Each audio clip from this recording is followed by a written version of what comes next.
ಈಗ ನಮ್ ಮದ್ವೆ ವಿಷಯಕ್ಕಿಂತ ನಮ್ ಮಗನ್ ಮದ್ವೆ ತುಂಬಾ ಮುಖ್ಯ. ಅವ್ನ್ ಈಗ ಹೂ ಅಂದ್ರು ಮಿನಿಸ್ಟರ್ ಮಗಳನ್ನ ಇಲ್ಲಿಗೆ ಕರ್ಸಿ ತಾಳಿ ಕಟ್ಟಿಸ್ಬಿಡ್ತೀನಿ. ಮೊದ್ಲು ಪೂಜೆ ಆಗ್ಲಿ, ಆಮೇಲೆ ನಿನ್ ಕಾರ್ಯಕ್ರಮ ನೋಡೋಣ. ನಡೀರಿ, ಪೂಜೆಗೆ ಟೈಮ್ ಆಯ್ತು, ಹೊರಡೋಣ. ನಮಸ್ಕಾರ ಚಂದ್ರಣ್ಣ.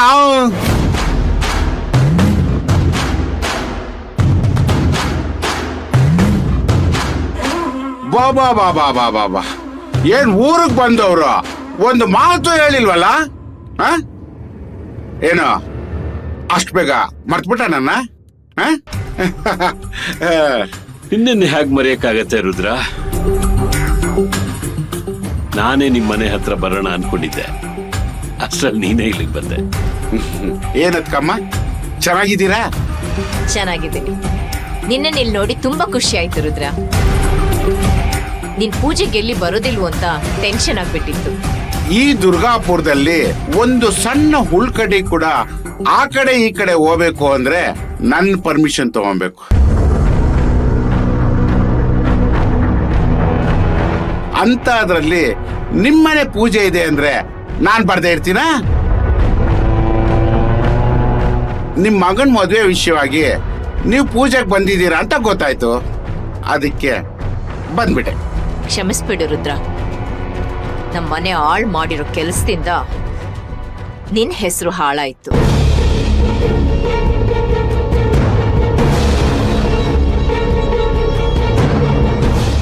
ನೀನಿಲ್ ನಮ್ಮೇಲ್ ಕೋಪ ಮಾಡ್ಕೊಳ್ತೀಯೋ ಅಂತ ಆತಂಕ ಇತ್ತು. ಆತಿಗೆ ಅಮ್ಮ, ಬೆಳೆಯೋರು ಇರೋವರೆಗೂ ತುಳಿಯೋರು ಇದ್ದೇ ಇರ್ತಾರೆ. ಅದ್ರಲ್ಲೂ ಇನ್ನೊಬ್ಬರು ಭಿಕ್ಷೆಯಲ್ಲಿ ಬದುಕೋರ್ಗೆ ಸ್ವಲ್ಪ ಕಳ್ಬುದ್ಧಿ ಜಾಸ್ತಿನೇ ಇರುತ್ತೆ.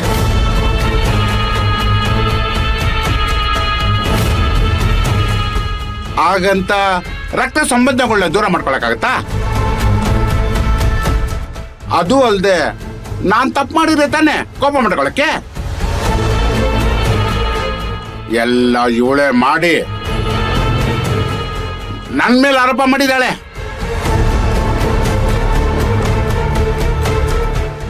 ನನ್ನ ಮಾತು ಮೇಲೆ ನಿಮ್ಗೆ ನಂಬಿಕೆ ಬರ್ತಾ ಇಲ್ಲ ಅಲ್ವಾ? ನೋಡಿ ಈ ವಿಡಿಯೋ ನೋಡಿ.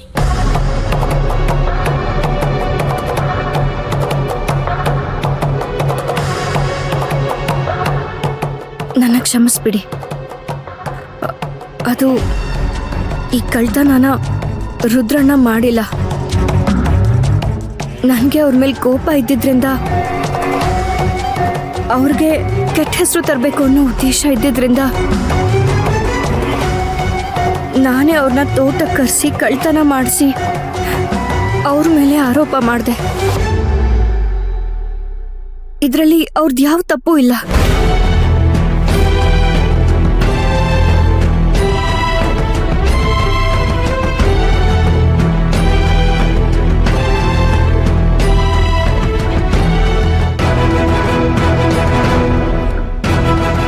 ಮಾಮ್, ಮೊದಲು ಪೂಜೆ ಮುಗಿಲಿ, ಆಮೇಲೆ ಇವಳನ್ನ ವಿಚಾರಿಸ್ಕೊಳ್ಳೋಣ.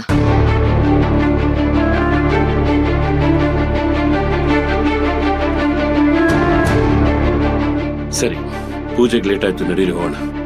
ರುದ್ರ, ನೀನು ಬಾ.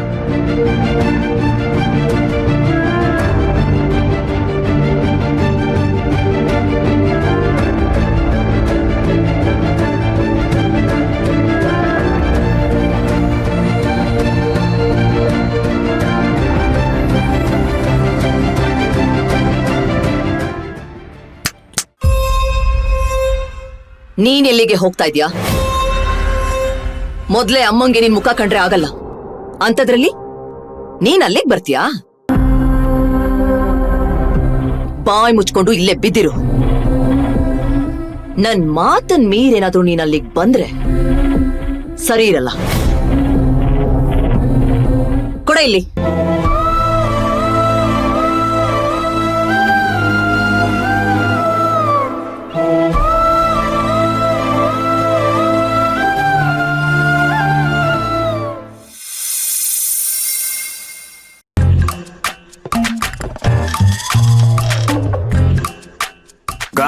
God bless you. ತೀರ್ಥ ಮಾವ್ಸ್, ಇಲ್ಲಿ ತೀರ್ಥ ತಗೋಬಹುದಾ?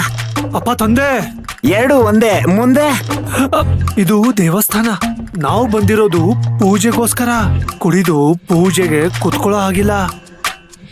ಪೂಜೆ ಆಗೋವರೆಗೂ ಅದನ್ನ ಸ್ವಲ್ಪ ಮೈಂಡಿಂದ ತೆಗೆದಾಕು. ನೀವ್ ಹೇಳ್ತಾ ಇದೀರಾ ಅಂತಾನೆ ಕೇಳ್ತಾ ಇದೀನಿ. ದೊಡ್ಡವ್ರು ಹೇಳ್ತಿರೋದಕ್ಕೆ ಕೇಳ್ತಾ ಇದ್ದೀನಿ.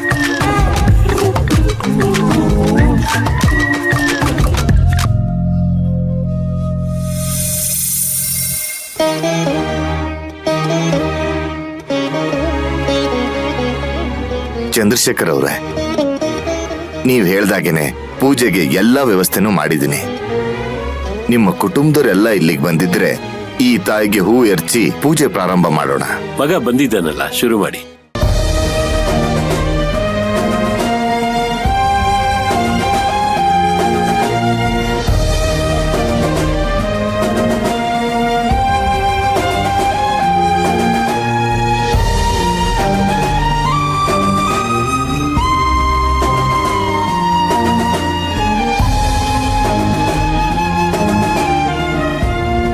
ಬಾಸ್, ದೇವ್ರಿಗೆ ಆಲ್ರೆಡಿ ಇಷ್ಟೊಂದೆಲ್ಲ ಹೂವ ಇದೆ.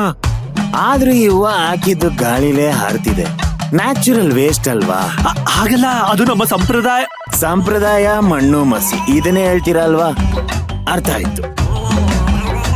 ಆದ್ರೂ ನನಗೊಂದು ಡೌಟು ಬಾಸ್, ಇದೆಲ್ಲ ಮಾಡಿದ್ರೆ ನನಗ್ ಮದ್ವೆ ಆಗುತ್ತಾ?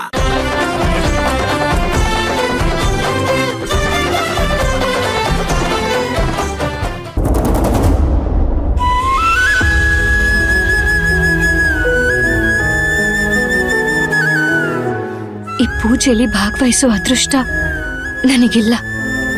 ಪರವಾಗಿಲ್ಲ,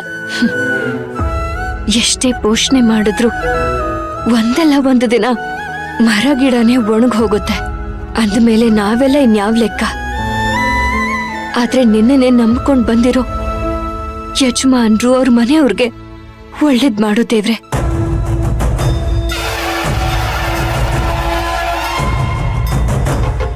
ತಾಯಿ, ನಾನ್ ನಿನ್ನೆ ನಂಬ್ಕೊಂಡಿದ್ದೀನಿ. ಯಜಮಾನ್ರು ಯಾವ ಉದ್ದೇಶಕ್ಕೋಸ್ಕರ ಈ ಪೂಜೆನ ಮಾಡಿಸ್ತಿದ್ದಾರೋ ಅದನ್ನ ನೀನು ನೆರವೇರಿಸ್ತೀಯ ಅಂತ. ನನ್ ನಂಬಿಕೆನ ಸುಳ್ಳಾಗಿಸ್ಬೇಡ ತಾಯಿ. ಅಮ್ಮ ತಾಯಿ ದುರ್ಗಾ ಮಾತೆ ನನಗ್ ಮದುವೆ ಆಗಕ್ಕೆ ಇಷ್ಟ ಇಲ್ಲ. ನನ್ ಮದುವೆ ಆಗ್ಲಿ ಅಂತ ಇವರೆಲ್ಲ ಕರ್ಕೊಂಬಂದು ನಿನ್ ಮುಂದೆ ಕೂರಿಸಿ ಪೂಜೆ ಮಾಡಿಸ್ತಿದ್ದಾರೆ. ಎಸ್ಪೆಷಲಿ ಮದರ್ ಇಂಡಿಯಾ ಅವ್ರಿಗೆ ಆಪೋಸಿಟ್ ಆಗಿ ಬ್ಲೆಸ್ ಮಾಡು. Thank you. ಅವ್ರೇನ್ ಬಯಸ್ತಾ ಇದ್ದಾರೋ ಅದನ್ನ ನೆರವೇರಿಸು. ಅವ್ರಿಗೆ ಆಶೀರ್ವಾದ ಮಾಡು.